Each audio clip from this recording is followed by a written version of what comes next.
حسبي ربي جل الله ما في قلبي غير. Bismillahirrahmanirrahim. Assalamualaikum warahmatullahi wabarakatuh. And hi everyone. How are you feeling today? Okay, so are you ready? Today we will learn about chapter 9. It is about accounting for non-current asset. So in this chapter, you have to know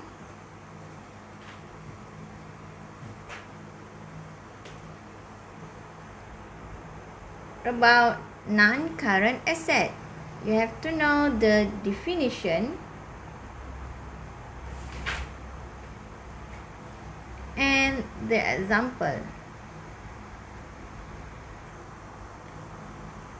And then there are three types of non-current asset. They are first fixed asset, second intangible asset, and the third one is long-term investment.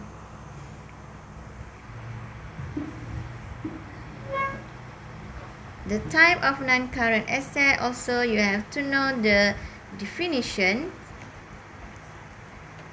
and the example. And then you should know the difference between depreciation expense and accumulated depreciation.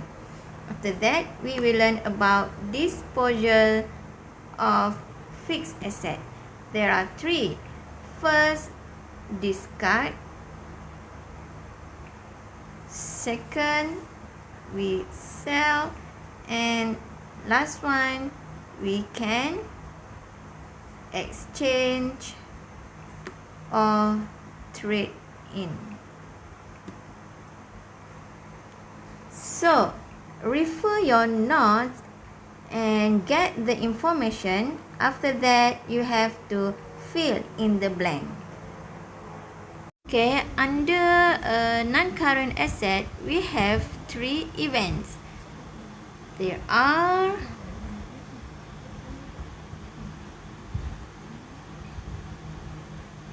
first, purchase of fixed asset. Second, depreciation. And disposal. Okay, and in this video we focus the first one, purchase of fixed asset. Right, to determine a fixed asset cost, the cost is price in invoice plus cost to prepare the asset for its intended use. That means to determine a fixed asset, okay, untuk menentukan cost fixed asset, kos-kos yang terlibat adalah harga di dalam invoice dan juga kos untuk menyiapkan aset untuk tujuan penggunaannya. Right? So, we look at the example here. On January 1, 2020, Cambodia Enterprise bought a machine. Machine, right? Types of non-current asset. What is the type of non-current asset here? Machine. Machine is fixed asset. Okay, for cash to be used in business. So, the Cambodia Enterprise bought machine using cash to be used in business. Information on the cost incurred with the purchase of the machine is as follows. So, we have invoice price, sales tax, transportation charge, installation cost, insurance in transit, and fire insurance.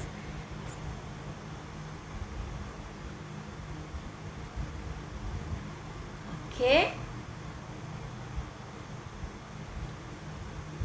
So, determine of fixed asset cost, right? The costs involved are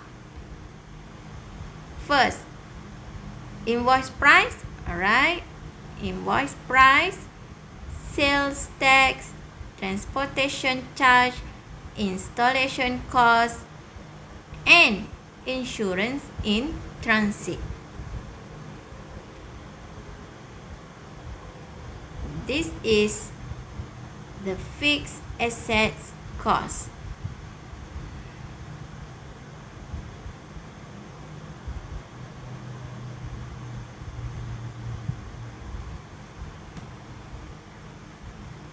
To determine the fixed assets cost, we conclude here. This is all the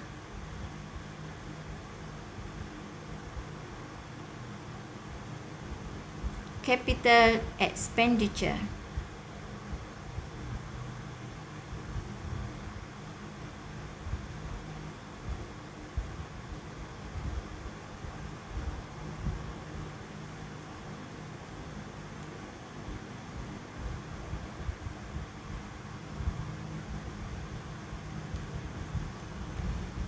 Okay. Jadi, untuk menentukan kos aset tetap, kos yang terlibat adalah perbelanjaan modal. So, what is capital expenditure? Right? Capital expenditure, I will explain in next tutorial. Alright? And then, how about the fire insurance? Why fire insurance is not the fixed asset cost? It is because the fire insurance expense is not the cost of the asset. That is not necessary to acquire the machine and make it ready for its intended use. That means fire insurance ianya tidak diperlukan untuk menentukan kos aset bagi memastikan aset tersebut boleh digunakan. Maksudnya, tiada fire insurance, aset tersebut masih boleh digunakan semasa pembelian. Tetapi, for invoice price, sales tax, transportation charge, installation cost, insurance in transit is necessary to make sure the machine can operate. Right? And then, fire insurance is revenue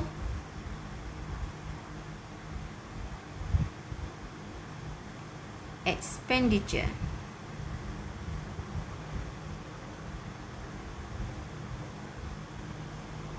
Right?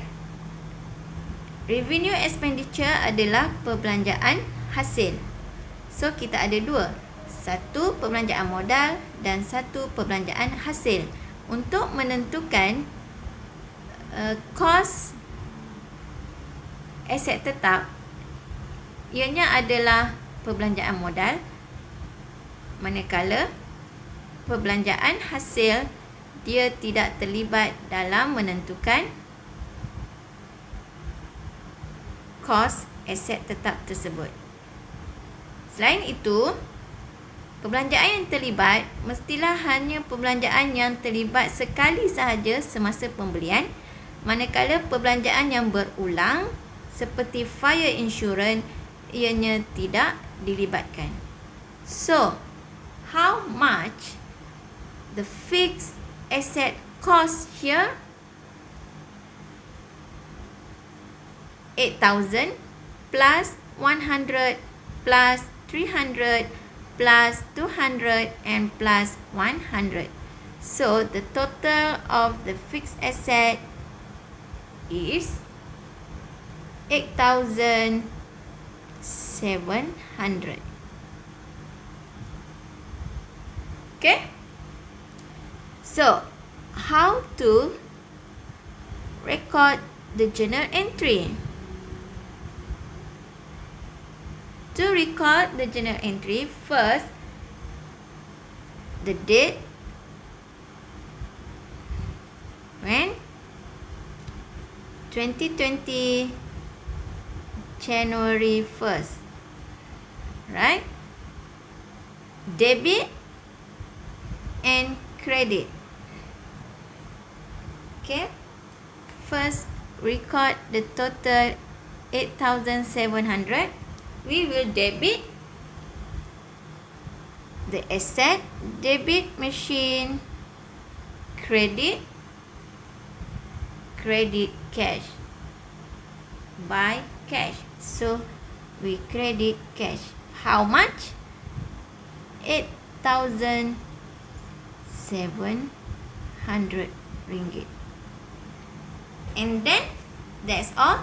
No, we have fire insurance in January 1st, 2020. So, debit and credit. Debit what? We will debit prepaid insurance, or we can debit insurance expense and credit cash. How much? 150. Also, we can debit prepaid insurance and credit cash, either one, because at the end of the accounting period we will do the adjustment. Okay, that's all. So please do your preparation and see you in tutorial. Okay, thank you very much. Assalamualaikum.